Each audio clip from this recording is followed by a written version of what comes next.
In this video, I'm making a DIY router table out of plywood. Ever since I began woodworking, I've been obsessed with flush trimming on the router. But because I'm an idiot, I chose to make this project on the hottest day of the year. You see, it's hotter than a jalapeno fireball in hell. But we're gonna make this happen anyway. I've done some really crazy acrylic template projects in the past with unique joinery, so I'm pretty sure I'm up for the challenge. That's a joke, isn't it? I'll figure this shit out. The only problem is that I don't have the hardware or the design figured out.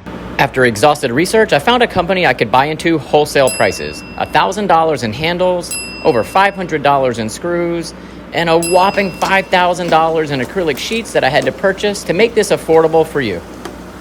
I'm gonna go broke. So we need to get moving fast. I went over to the computer and started designing this faceplate, but I have another problem. Trying to get these faceplates to line up with over several different compact routers is so difficult. The routers don't come up with the same configuration with the holes. They're all over the place. But don't worry, it only took me 6 weeks and a shit ton of mistakes and a broken digital caliper and several wasted pieces of acrylic later to finally come up with this prototype. Before we make the router table, here's the product that I came up with. These two templates. This inner ring is for flush trimming in here, and then you pull that out and you're gonna put in the faceplate, which is compatible with all those compact routers, which is labeled. Charging forward, I'm so stoked. I finally made it to where I could build this router table. I'm gonna trace that outer ring and then trace the inner ring. This is just for reference. Then I'm gonna remove the inner part, which is just the excess.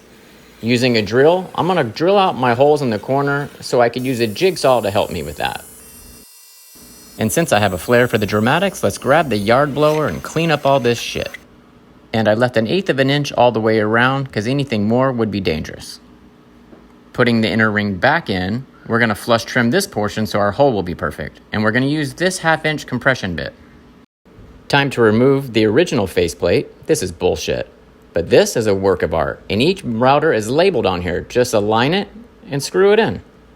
I love this faceplate. I don't know what took me so long, but it helps me so much with all my router work. Let's put these handles on. These are just like thumb grips. They help with balancing the piece and just giving you that extra push.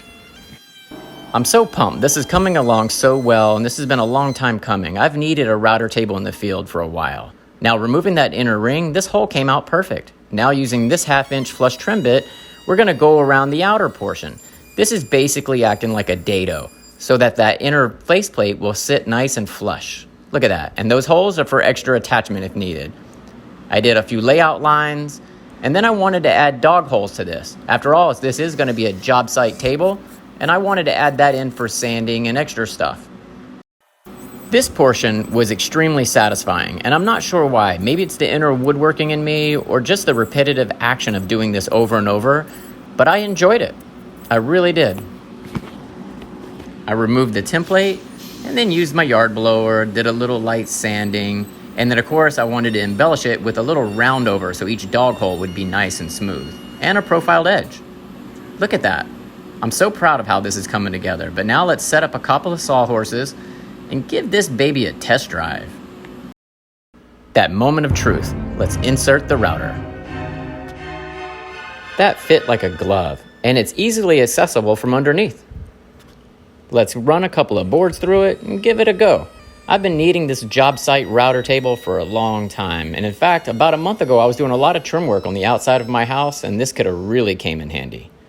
Now let's try out those dog holes. This was for an extra just bonus for myself. Putting boards on it for sanding, or even clamping it down to hold boards in place for sanding. You know, nothing's greater than hands-free, right? And these came out great. I got those clamps and dog hole stuff from Craig Jig. But this really came out smooth. I even tried it out with my hand plane to see if it would stay in place. And it worked great. Now it's just time to break it down and take it back in. I'm so proud of this baby.